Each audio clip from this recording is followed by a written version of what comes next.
Okay, great. I'm really happy this afternoon to have with me Steve Young. Do you want to tell people something about yourself? Sure. I am a Professor of Accounting, and I'm also Head of Department in Accounting and Finance. And that's here at Lancaster? That is here at Lancaster, and I've been here since a PhD student. So, okay. Since 1992, so it's been a long and very enjoyable experience. Well, a lot of us come and stay. Yeah. It's a great place to work. Okay, well, probably a few people who are taking the course now are thinking, wait there, an accountant or accounting and finance research talking about corpus work, this is going to be interesting. Yeah. So maybe I'll ask you for a bit of your background as a researcher and how you came across this approach to studying language. Okay, well, I mean, accounting research is often something of a misnomer for people, because how can you do research in accounting? Because it's adding up and taking away. Yeah, exactly. So where's there a research interest in that? The way that I come at the problem and the way much of the research field is defined in my area is about how information is used by investors and analysts in order to make investment decisions, to value firms. So it's really about, we are looking at how information produced by accountants translates into good or bad decisions. Okay. And you use the word information then. Yeah. I guess that's a deliberate choice rather than numbers. Yeah, because, I mean, much of the historical focus in our area has been on the numbers part. Yeah. And the reason is that that is much more amenable to statistical analysis, which is the sort of paradigm that drives our subject. And that is not really a fair reflection of the accounting process and the information firms produce. Because if you look at a set of accounts, you'll see that the numbers are in the back end, and they probably take up 20, 30 pages. And then you'll get a whole lot of narrative information in the beginning. Right, so a lot of textual information. And it's telling some type of story, a sort of spin on the numbers, is that well, absolutely. So it's trying to contextualise the numbers, it's trying to provide additional information on the numbers. Right. And in some cases it may well be spinning the numbers. So that's one area where the sort of narratives are playing a role. Then the other aspect of accounting and the way financial markets work is that accounting information is, and the annual report, which is the sort of primary accounting document, is really just one dimension of the communication system between firms and the market. Right. So CEOs engage in lots of communication channels with investors. Yeah. Not just through the annual report, so they engage in things like investors' meetings. Yeah, sometimes they give those really embarrassing talks where they walk up and down, try to be inspired. Or sing a song, sing a company song, just cringeworthy. And then they put out press releases. Okay. So, for example, when they're about to report their earnings, they will release a press release to the market, which is a sort of snapshot of their take on the earnings number. They may provide press releases when they're engaged in merger or acquisition, just to update the market. Right. So, of course, that is all textual information. Textual. Okay. So, might somebody say, but wait, there only tells you what's in the numbers, so just look at the numbers. You might say that, and actually that has probably been quite a representative view of my discipline over the last 30 to 40 years, is that the numbers were enough. But the fact that companies go to so much trouble to prepare the narratives, and the fact that numbers can only capture so much, you can only quantify so much. Yeah. So when it comes to, you know, key strategic issues like customer satisfaction, you can't capture that in a number typically. Yeah. But you can tell a story about it in a narrative, just like you can tell a story about the company's strategy that isn't reflected in an earnings number. So we're right up against language, and it's possibly telling us something that the numbers just cannot or will not, or perhaps should but haven't. Absolutely. Yeah. Okay, great. I can see this now. So, who are you working with, and how did you come across the work? Oh, okay. So I'm working with a colleague here at Lancaster who's a computer scientist, Right. so Paul Race, Oh, of course, yes. who has a long history of Corpus work, yeah, corpus work. absolutely. And also a colleague at Manchester University, Professor Martin Walker. Oh, he's quite distinguished, isn't He he? is extremely distinguished, yeah. And so we've worked together quite a lot on the number side, and we were interested in this whole additional information set that was out there, Right.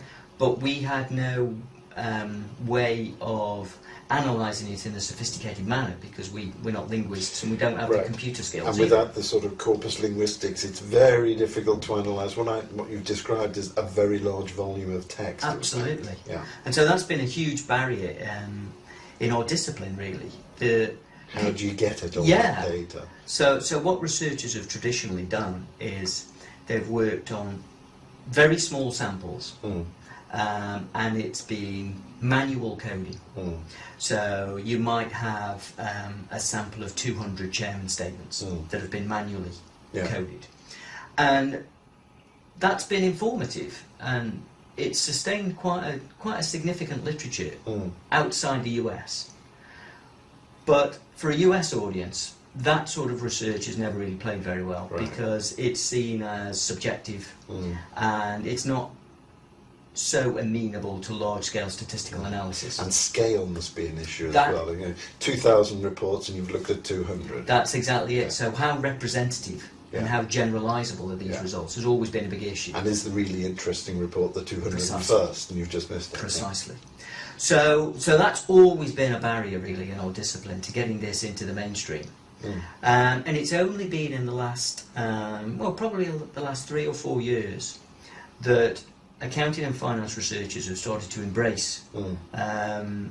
the, Textual. the techniques, the Right. techniques from corpus linguistics and computer science. Yeah. And so they've been able to scale up these analyses. Mm. Rather than a couple of hundred, they've been able to look at thousands and in some cases hundreds of thousands of documents. And you're doing this with Paul Rayson? Yeah, now. so- Is there a website? There is indeed. So Great. we have an ESRC funded project Great. that has a project website. Okay, well, I'll make sure that I put the URL in the introduction Fine. to this video. Good advertisement for us.